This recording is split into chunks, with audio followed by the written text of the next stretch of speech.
ગુજરાત કોંગ્રેસમાં વર્ગ વિગ્રહ હવે દિન પ્રતિદિન બહાર આવી રહ્યો છે ત્યારે હવે વિધાનસભાના વિપક્ષના નેતા શંકરસિંહ વાઘેલાના સમર્થનમાં પોસ્ટર લાગ્યા છે અને એ પણ કોંગ્રેસ કાર્યાલય ખાતે। આ પોસ્ટરમાં આડકતરી રીતે શંકરસિંહને વડાપ્રધાન નરેન્દ્ર મોદીના ચેલા કહેવામાં આવ્યા છે। આ સિવાય હાઈકમાન્ડ શંકરસિંહ વાઘેલાના હાથમાં કોંગ્રેસની દોર આપે તેવું લખાણ પણ આ પોસ્ટરમાં લખવામાં આવ્યું છે। આ પોસ્ટરમાં બાપુ સિવાયના કોંગ્રેસના નેતા પણ જાણે કટાક્ષ કરાતો હોય તેમ લખવામાં આવ્યું છે કે બાપુની ફ્રી હેન્ડ આપો, તેમાં કોઈનું રાજપાટ કે પદ પ્રતિષ્ઠા નહીં છીનવાય, અધૂરામાં પૂરું હોય તેમ પાર્ટી વધુ મજબૂત બનશે। ત્યારે આ પ્રકારના પોસ્ટરના લીધે કોંગ્રેસનું રાજકારણ ગરમાયું છે અને કાર્યકરો પણ અસમંજસમાં પડી ગયા છે।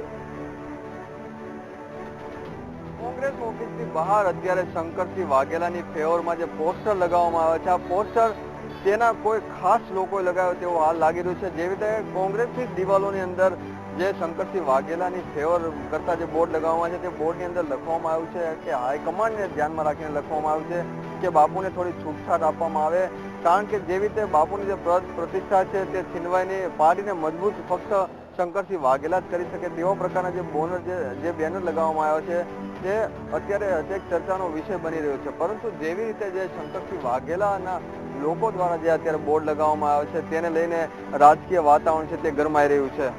કેમેરામેન અજય પટેલ સાથે મેહુલ દુધરેજિયા, VTV અમદાવાદ।